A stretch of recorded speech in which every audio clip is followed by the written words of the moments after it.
Zeal Education Society, redefining excellence. Hello friends, my name is Chinmay Deshpande. I am from Department of Electrical Engineering, belongs to Zeal College of Engineering and Research, Narhe, Pune. In this video lecture, we are going to discuss about three-phase induction motor, basics and the construction.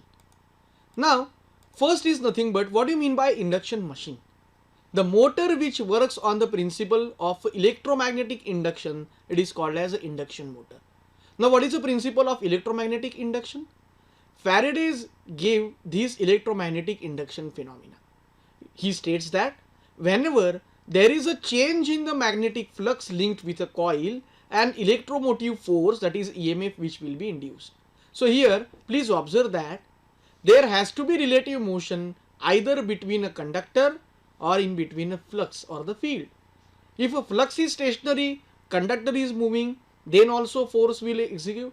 Or if the conductor is stationary and the flux is changing, that is it is non-uniform, then also EMF will be induced. So whenever there is a change in the magnetic flux which will be linked with the coil, that magnetic flux changes, then but obvious this electromotive force will be produced. Now this electromagnetic induction, this is a phenomena in which the force induces across the electrical conductor whenever it is placed in an rotating magnetic field. Now, but obvious you will ask me, sir, why the name of this particular motor is induction? Because it works on the principle of induction. Now in this motor, there are two parts. First is the stator, second one will be rotor. To the stator winding, we are going to give a supply, that is three-phase AC supply. But here, no supply is given to the rotor.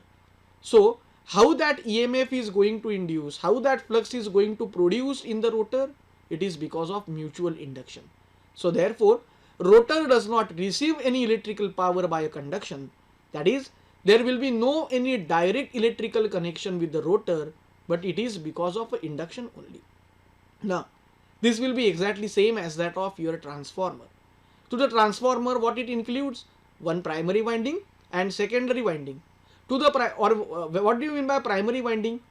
To which the supply is connected, AC supply is connected, we say that it is a primary winding, and to which load which is to be connected, it is called as a secondary winding. So this particular structure is exactly same as that of a short circuited secondary winding of a transformer, which receives the power from the primary. So therefore, this particular machine, the name of machine is induction. The second question you will ask me, this is also called as a rotating transformer. Why it is called as rotating transformer? Already we discussed that. In a transformer, to the primary winding, AC voltage is given, and to the secondary winding, the load is connected. Here, if you observe, it consists of a stator winding, to which AC supply is given, which will be stationary, and the second will be a rotor which is to be rotating. No supply is given, it is free to rotate. So therefore, both have a separate windings, both working principle will be same for induction motor and for a transformer.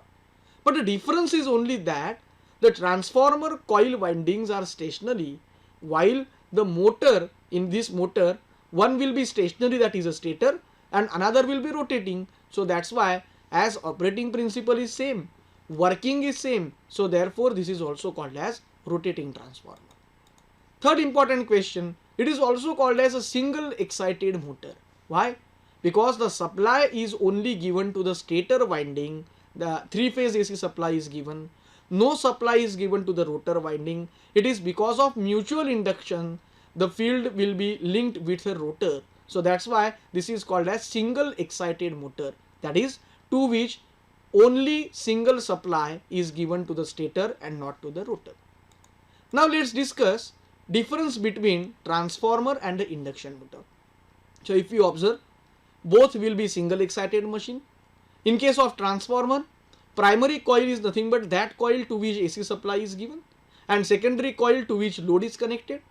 Here, in case of induction motor, primary winding, or we can say that stator winding, to which supply is given, three-phase AC supply or single-phase AC supply, whereas the secondary winding is nothing but a rotor or rotor winding which will be free to rotate. For both the cases, the basic principle is same, that is mutual induction. in case of transformer, no electromechanical energy conversion. Whereas in case of induction machine, electromechanical energy conversion is there. What do you mean by electromechanical conversion? Conversion of electricity into mechanical work. Here in a transformer, the supply which is given, nothing but it is electric phenomena, and whatever output, that is a second to the secondary winding load is connected, it also receives the electricity. No mechanical energy will be received in a transformer, so therefore it is no electromechanical energy conversion. But in case of induction machine, if you say machine, it includes motor and generator. So if I am talking about a motor, then it takes electricity and it performs some mechanical work. So therefore it performs electricity, or it converts electricity into mechanical work. Then in case of a transformer, it has a low reluctance continuous iron path. Whereas in case of induction motor, it has a composite magnetic structure, that is, it has an air gap as well as iron path also. Now in case of transformer, why low reluctance is there? The reluctance is low because of absence of an air gap. But as the air gap is present in between stator and the rotor in case of induction machine, so therefore it has a high reluctance. Transformer is the constant frequency device, whereas in case of induction machine, it is a variable frequency device. This F2 or Fr equal to S into F. This Fr is the frequency of a rotor and F is nothing but a supply frequency, where full load slip, that is SE, will be 2 to 3%. So this is what is, we can say, that difference and the similarities that we will observe in a transformer and an induction machine as far as construction, or we can say that principle, is considered. Now let's discuss construction of an induction machine. I already discussed with you that induction machine consists of two important parts. First will be stator, second will be rotor. So this is what is a diagram of an induction machine. Now if we open this induction machine or induction motor, it will look like this. Now what is this first part, second part and third part? So whatever this first part is there, that part is nothing but a stator. Whatever this second part is there is nothing but a rotor which is going to rotate. And this third part is called as end bells or end covers. Now let's discuss what is stator, what is rotor and what is end bells in detail. Already we discussed that. Stator is nothing but it is a stationary part of an induction motor. Now what it includes three important parts. Stator core, second will be conducting wires, which is also called as a stator winding, and third one is nothing but a frame. So this is what is your stator core. Now generally the stator core is made up of laminated silicon steel or a high grade alloy steel rings. What is the function of this stator core? It is the one which carries the alternating flux. Now it is slotted in the inner periphery. These are the slotted which are there, and these through these slots we have to insert a conducting wire or the winding. Why this? Why it is the structure is like this? In order to reduce the eddy current loss, the stator is laminated. So here you will observe these are the slots. This will be this is the total stator core, and through these slots the windings or conducting wires will be placed. Now whatever laminations which are created, this laminated type structure is made up of a stampings which is made up of about 0.4 to 0.5 mm thick. Now this will be a one lamination, this is a one, this will be another lamination. So these two laminations are stamped together. Why it is to be done? In order to reduce eddy current losses. These are stamped together to form a total structure, and that total structure is called as a stator core, which is then housed in the stator frame. These rings, whatever these rings are there, this is the first ring, this will be second ring. These two rings are isolated from each other, or we can say that insulated from each other. Stamping, whatever this stamping is there, it is made up of a silicon steel which reduces the hysteresis loss which will be occur in the motor. Now here we will discuss second important point is nothing but a conducting wire, which is also called as a stator winding. Now here you will see this will be total frame. Now these are the slots, and within that slots these windings are placed. These windings are insulated electrical windings. These conducting windings, but obviously it is made up of a copper. It is used to form a stator coil, and it is insulated from each other by a varnish. it will be fitted in the slots which will be there in a inner periphery of this, that will be made up of a high grade alloy steel. Why it is made up of high grade alloy steel? To reduce the effect of eddy current. Now it is wounded on the stator core all around it. So here you will observe that the winding is to be there inside the periphery in each and every slot, and which will be wounded on the stator core all around it. Now here you will observe that it forms three different parts of the coil that behaves as a three-phase winding. All the ends of these three-phase windings are brought out to the terminal box, and three-phase AC supply is given through these windings, that is these stator windings. So always remember that to the induction motor, the first part is nothing but your stator. It includes a stator winding, and to that stator winding we are going to give three-phase AC supply if we are talking about three-phase machine. Now the work of this winding is to produce the rotating magnetic field. Now we will discuss the concept of rotating magnetic field when we will discuss a working principle of an induction machine. Third one is nothing but a frame. Now what is the purpose of this frame? It is outer structure. In a DC machine also we studied that it has a one frame. So the purpose of the frame is to support the inner portion. Now these are the cooling fans. So here you will observe these are the cooling fans. This is also called as a yoke or a frame. Now what is the purpose or the function of this? The outer portion of an induction machine is called as a yoke. It is made up of a close grain alloy cast or a fabricated iron, that is a cast iron. Die cast or a fabricated steel is also used for that case. Its outer surface consists of cooling fans. So these are the cooling fans. Why it is used? In order to increase the heat dissipation area without increasing overall diameter. As we know that here we are going to give a supply, and but obvious because of that it will generate some amount of heat. So in order to have a dissipation for a heat, these cooling fans are provided. Now the another purpose of this frame or the yoke is to provide a protecting shield, and it acts as a covering for the motor. It supports the field winding which are placed, and also it supports to the stator core. In addition to that, it provides a mechanical strain to the whole assembly. So this is what is the function of a yoke. Now let's discuss the second important part is nothing but a rotor. The rotor looks like this. Rotor, simply we can say that rotor is nothing but that part of a machine which will be rotate. Now again it includes rotor core, then conducting rods and two end rings. So first we will discuss what is this rotor core. Now here you will observe these are the slots which are made on the rotor core which will be parallel to the shaft. So this is a one type of a core. Now here the rotor core is generally cylindrical core which is made up of high grade alloy steel laminations. Now due to less frequency of the rotor, here we have used a thicker laminations. The thickness of the lamination is more as compared to that of a stator. Now if the slots which are there on the rotor which will be at an outer periphery, if it is not parallel to the shaft of the core, then it is called as a squirrel cage rotor.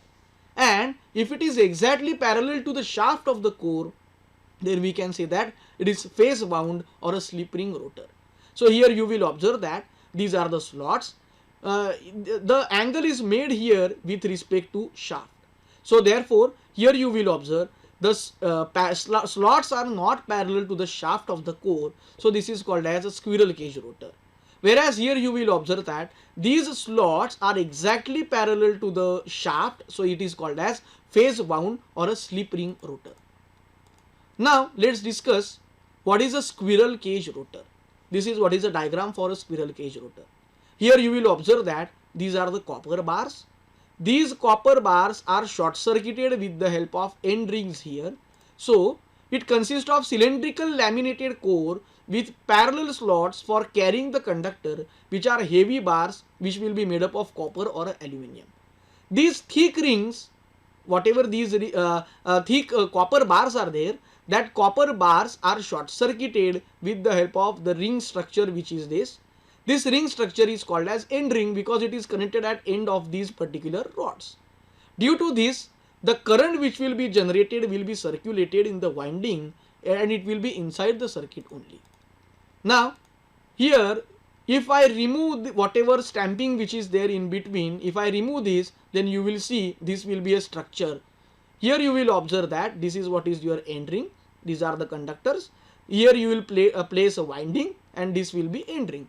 Now these bars are arranged in a squirrel cage arrangement. That is, if the iron is removed, if I remove this iron, then it closely resembles as that of a cage like a structure. So that's why it is called as a squirrel cage rotor. The slots are not always parallel to that of the shaft, but it will be twisted by some angle, and that angle is called as a skew angle. Now let's discuss the second type of the rotor, which is called as a slip ring or the wound rotor.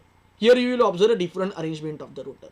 It has the brushes for a current collection, and these are the slip rings. These are the brushes and these will be slip rings. Now what it includes, it has the windings same as that of your stator. It may be connected in a series, it may be connected either in a star or a delta. In the delta connection, 3 terminals will remain which connects the 3 insulating slip rings, which will be made up of a copper. So material which is used for a slip ring is the copper, and mounted on the shaft with the brushes resting on them. So here you will observe that these slip rings are mounted on this shaft, and on the slip rings the brushes are placed here. Now these slip rings consist base of insulating material which is made up of a bakelite. This whole assembly with the brush is fixed on the stator and does not move. The rotor only rotates with the slip ring. Please consider this. Now we will discuss conducting rod. Now but obvious, as these are the conducting rods, so therefore it is made up of copper or the aluminum or the alloys of that, which is used as a rotor winding. These conductors are placed in the slots of a rotor core. So here this was the rotor core, these are the slots, these are exactly parallel to the shaft, and in that slots conductors are placed in a rotor core. Now the next is nothing but the 2 end rings. Now why that end rings are required? That end rings are made up of a copper, aluminum or the alloy. It is used to short circuit all the winding rods on the core. So these end rings we observe in a squirrel cage induction motor or squirrel cage induction rotor. And what are the end bells? End bells are used again to give a protection for the motor from 2 sides. It is made up of a grain alloy cast or a fabricated iron. It is used to protect the motor from 2 sides. So if you see this particular diagram, you will able to understand. First is nothing but this will be end covers which is used to protect the motor from 2 sides. Then second is nothing but this is a shaft. Third one is nothing but bearings, so that these end rings will be fixed to the shaft at this place. Next is nothing but a rotor. Next will be, this is what is a terminal box which is used for holding the stator and rotor the winding. This will be a stator. Then this will be a fan which will be used which is made up of light aluminum, and it is used to circulate the adequate amount of air, that is a cooling air, which is keyed on to a rotor shaft. So it is keyed on the rotor shaft. So this is what is construction of an induction machine. Thank you. Zeal Education Society, redefining excellence.